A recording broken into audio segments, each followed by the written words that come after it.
नमस्कार, आप देख रहे हैं श्रेष्ठ भारत। आपके साथ मैं हूं कनिका। आज हमारी इस खास पेशकश में हम बात करेंगे पीथियन गेम्स की।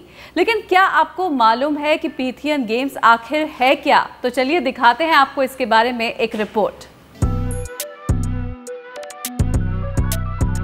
अंदाजे के मुताबिक पीथियन खेलों की शुरुआत 582 ईसा पूर्व में हुई थी। पीथियन गेम्स प्राचीन ग्रीस के 4 पैनलिक खेलों में से एक थे।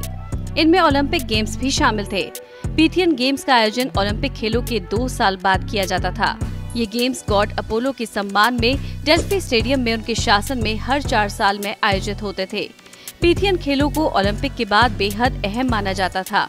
पीथियन खेलों की खास बात ये भी थी कि उनमें आर्ट और डांस के कॉम्पिटिशन्स भी शामिल थे। ये कंपटीशन गेम्स के एथलेटिक हिस्से से पहले के थे और महिलाओं को कुछ कार्यक्रमों में हिस्सा लेने की अनुमति भी थी। खेलों की तैयारी 6 महीने पहले शुरू हो जाती थी। पीथियन गेम्स के सुचारू संचालन के लिए 6 महीने पहले डेल्फी शांति समझौते को लागू किया जाता था। पूरे ग्रीस से बहुत सारे लोग इन खेलों में आते थे, जिससे शहर की अच्छी खासी कमाई होती थी। 4वीं शताब्दी और तकरीबन 394 ईस्वी तक पीथियन खेलों का उत्सव यहाँ मनाया जाता रहा। पीथियन खेलों में कला और संगीत से जुड़ी कई चीजें शामिल होती थी। कविता और गद्य प्रतियोगिता पीथियन खेलों की एक और खासियत थी। इसके साथ ही इसमें पेंटिंग कंपटीशन ईसा पूर्व 5वीं शताब्दी के मध्य में शुरू किए गए, लेकिन धीरे धीरे ये पूरी तरह लुप्त हो गए।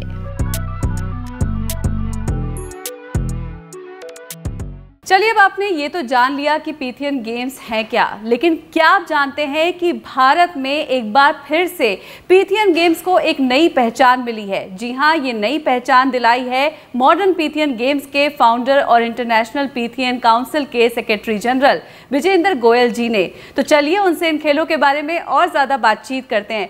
विजेंद्र जी, बहुत बहुत स्वागत है आपका श्रेष्ठ भारत के स्टूडियो में। नमस्कार, बहुत बहुत नमस्कार। तो सबसे पहले तो विजेंद्र जी आपसे यही जानना चाहेंगे कि जो मॉडर्न पीथियन गेम्स है उसकी शुरुआत करने का आइडिया आपको कैसे आया? इसमें कनिका जी, मैं एक बात ज़रूर कहूँगा कि आवश्यकता ही आविष्कार की जननी है। मैं इस बात को बार बार कहता हूँ।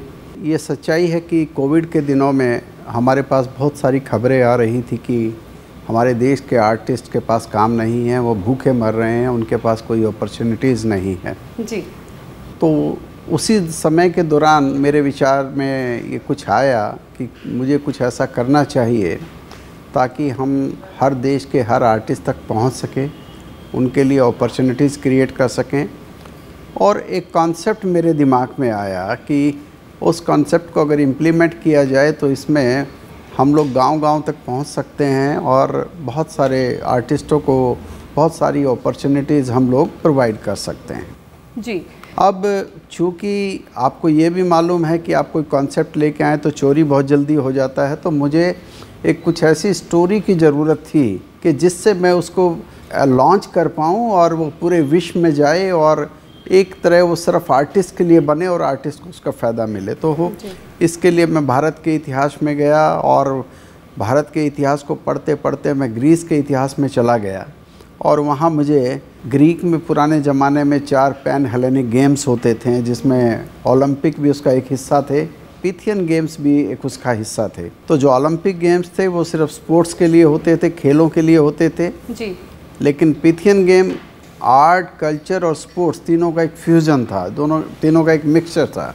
और मुझे जो चाहिए था वो मुझे एक्चुअली मिल गया। और इन गेम्स का जो इतिहास है वो करीबन 2600 साल पुराना है। ये 582 BC से शुरू हुआ।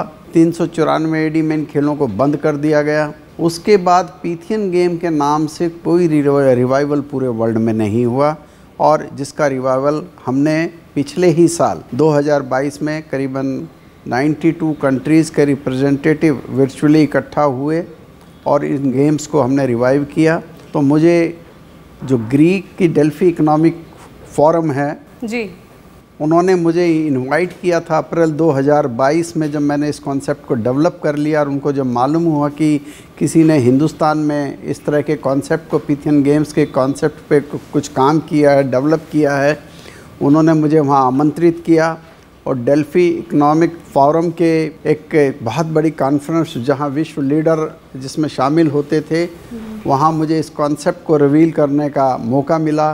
तो पहली बार विश्व को पीथियन गेम्स के बारे में लोगों को अप्रैल 2022 में मालूम हुआ और जिसका रिवाइवल 2022 में हिंदुस्तान से हुआ। बिल्कुल, तो हिंदुस्तान में भी इसका रिवाइवल जो है वो हो चुका है, आपने बताया जैसे। साथ ही आपसे विजेंद्र जी ये जानना चाहेंगे कि पीथियन गेम्स के ज़रिए आप दुनिया में भारत की भूमिका को कैसे देखते हैं? आज हिंदुस्तान के पास पीथियन गेम्स का वर्ल्ड के ग्लोबल जो इंटेलेक्चुअल प्रॉपर्टी राइट्स हैं वो हिंदुस्तान के पास हैं और पूरे पीथियन गेम्स की जो गवर्नेंस है वो इंडिया से अब पूरे विश्व के लिए जिसकी गवर्नेंस है पूरे हिंदुस्तान से होगी।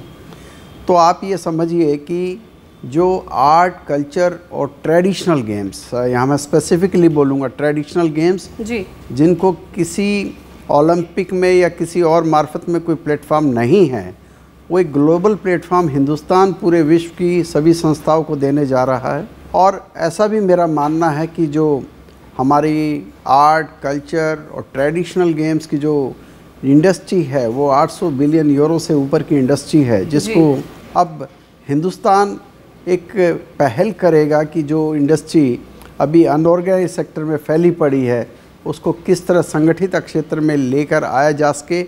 उसके लिए हमें पूरे विश्व में डिफरेंट आर्ट एंड कल्चर की फेडरेशंस को, संघों को बनाना होगा जी। और बहुत सारे ऐसे संघ हैं जिनके पास कोई प्लेटफॉर्म नहीं था, वो हम लोगों को अप्रोच कर रहे हैं एफिलिएशन के लिए। साथ ही ये जानना चाहेंगे सर आपसे कि जिस तरह से आपने बताया पीथियन गेम्स के जरिए आपकी कोशिश है कि आर्ट एंड कल्चर के थ्रू आप जो आर्टिस्ट हैं उनको भी जोड़ना चाहते हैं, तो जो भारत के आर्टिस्ट हैं या फिर हम बोले कि पूरे दुनिया के आर्टिस्ट हैं, उनको इससे कितना फ़ायदा होगा और किस तरह से बढ़ावा मिलेगा? कनिका जी, आप देखिए कि जो हमारे देश के आर्टिस्ट हैं, सेलिब्रिटी हैं, ट्रेडिशनल प्लेयर्स हैं, आज सबके पास अगर प्रसिद्धि पाने का, सेलिब्रिटी जिसको कह सकते हैं, बनने का अगर मौका होता है, या तो वो बॉलीवुड में जाएं और टॉलीवुड में जाएं या हॉलीवुड में जाएं। इसके अलावा थोड़ा बहुत सेलिब्रेशन आपके न्यूज़ चैनल्स के एंकर्स जो होते हैं उनको मिलता है, लेकिन उनको कोई आइडेंटिटी नहीं मिल पाती है जी। मैंने कोशिश की है कि पीथियन गेम्स के मार्फत हम हर आर्टिस्ट तक, पूरे देश के और विदेश के आर्टिस्टों तक के गांव-गांव तक पहुंच सके ताकि वो हमारे सिस्टम से जुड़ सकें।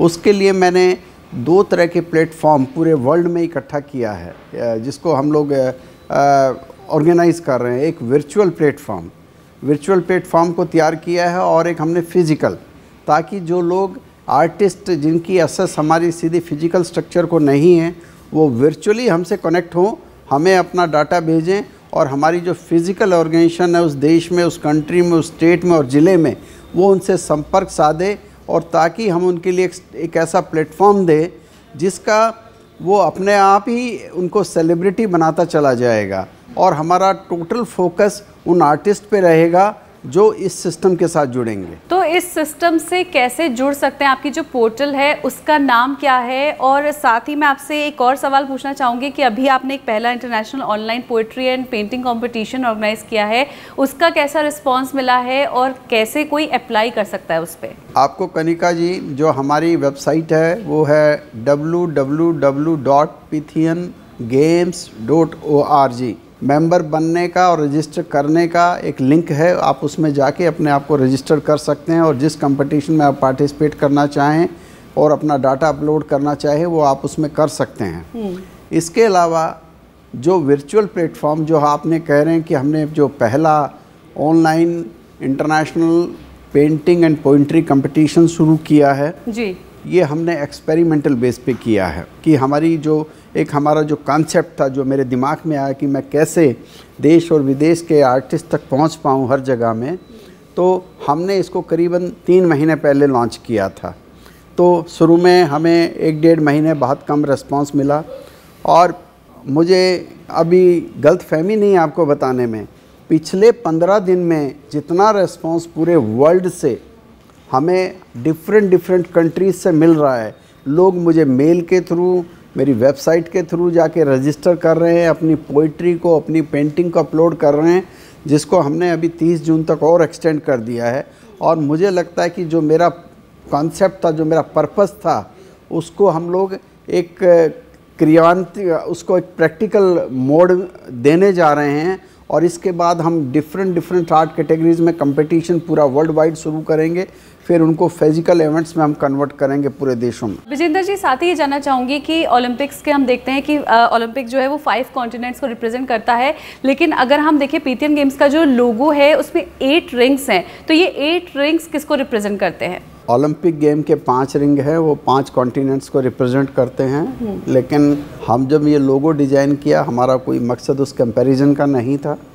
हमने पीथियन गेम्स को 8 कैटेगरीज में डिवाइड किया है, जिसमें आप म्यूज़िकल आर्ट्स हमारा पहला आर्ट है, और परफॉर्मिंग आर्ट्स है, विजुअल आर्ट्स है, लैंग्वेज आर्ट्स है, सोशल आर्ट्स है, आर्किटेक्टोनिक्स और इकोलॉजी एक आर्ट्स है, हमारे डिजिटल आर्ट्स हैं, और जितने भी ट्रेडिशनल गेम्स हैं, मार्शल आर्ट्स हैं, एडवेंचर गेम हैं, बीच गेम्स हैं, ई स्पोर्ट्स है, एयर स्पोर्ट्स है जी। ये सब ओलंपिक का हमने स्पोर्ट्स कैटेगरी करके 8 कैटेगरीज बनाई हैं, और हर रिंग हर 8 कैटेगरी को रिप्रेजेंट करता है। और आप दूसरी भाषा में ये भी कह सकते हैं कि ये जो बीच में सन है और ये 8 रिंग उसकी तरफ रोटेट करते हैं, तो इसने एक नवग्रह का रूप भी ले लिया है। और जब नवग्रह होता है तो इसकी कोई सीमा नहीं होती है, 9 प्लैनेट्स जिसको हम लोग अपने नवग्रह बोलते हैं, और ऐसे ही 8 की भी कोई सीमा नहीं होती है।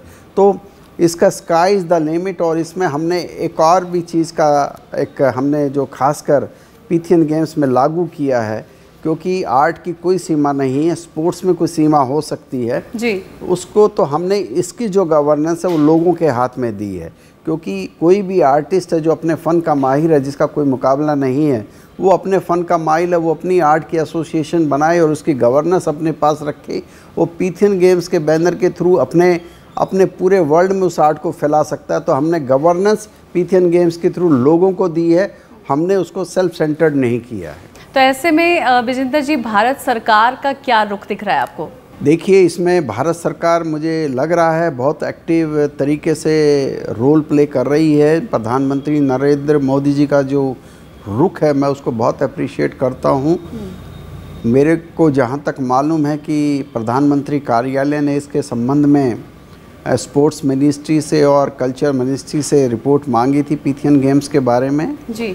और मुझे मालूम है कि कल्चरल मिनिस्ट्री में शायद रिकमेंड हो के ये केस ऑलरेडी पीएमओ में चला गया है। बिल्कुल सर, चलते चलते आपसे एक सवाल और ज़रूर पूछेंगे कि मॉडर्न पीथियन गेम्स को अगर लोग देखेंगे तो किस तरह के मिशन और विजन के साथ मॉडर्न पीथियन गेम्स आगे बढ़ रहा है? देखिए, इसका जो मेरा मकसद है कि आज हमारा जो आर्टिस्ट है, अगर आप क्लासिकल डांस की बात करें, आप किसी और क्लासिकल म्यूज़िक की बात करें, तो सच्चाई है कनिका जी कोई प्रोग्राम आर्टिस्ट करते हैं, पैसा फाइनेंसर उनका नहीं होता, वो प्रोग्राम नहीं कर पाते, और हमारे आर्टिस्ट बहुत स्ट्रगल करते हैं। आपके जर्नलिज्म में भी आप चले जाएं तो आपको बहुत स्ट्रगल करना पड़ता है, कुछ एस्टेब्लिश को छोड़ दे तो इन लोगों के लिए कैसे एक प्लेटफॉर्म तैयार किया जाए ताकि इन इवेंट्स को कैसे कमर्शलाइज किया जा सके और उसमें कैसे पैसा आ सके और वो पैसा कैसे डायरेक्ट आर्टिस्ट को जा सके। जैसे मैं बहुत एक छोटा सा एग्जांपल आपको दूंगा। हमारे बहुत से राइटर हैं जो बुक्स लिखते हैं। अब मान लिया किसी ने हिंदी में बुक्स लिखी तो वो हमारी बुक्स को हिंदुस्तान में ही बेच के संतुष्ट हो जाता है, कुछ बिकती है कुछ नहीं बिकती है, बिल्कुल उसको रॉयल्टी मिलती है। तो हमने एक चैनल क्रिएट किया है कि ऐसे राइटर्स जो हमारे को संपर्क करेंगे उनकी बुक्स को हम इंटरनेशनल लेवल पे टाई अप करेंगे, उनकी बुक्स को डिफरेंट वहाँ की देशों की भाषाओं में उसको ट्रांसलेट करा के पूरे वर्ल्ड में बेचेंगे और उसकी रॉयल्टी पूरा उसको मिले। ऐसा ही अगर आप बात करें क्लासिकल डांसर की और सिंगर की बात, अगर इंडिया में आप इंडियन क्लासिकल डांसर को देखेंगे तो शायद लोगों का इंटरेस्ट हो या ना हो, अप्रिशिएट तो सब आदमी करते हैं। अगर इन्हीं क्लासिकल डांसर और सिंगर्स को आप विदेश में ले जाओ तो वो डॉलर में कमा के लाएंगे, और वहाँ के सिंगर्स को इंडिया में आप लेके आ जाएं तो वो अच्छा पैसा कमाएंगे।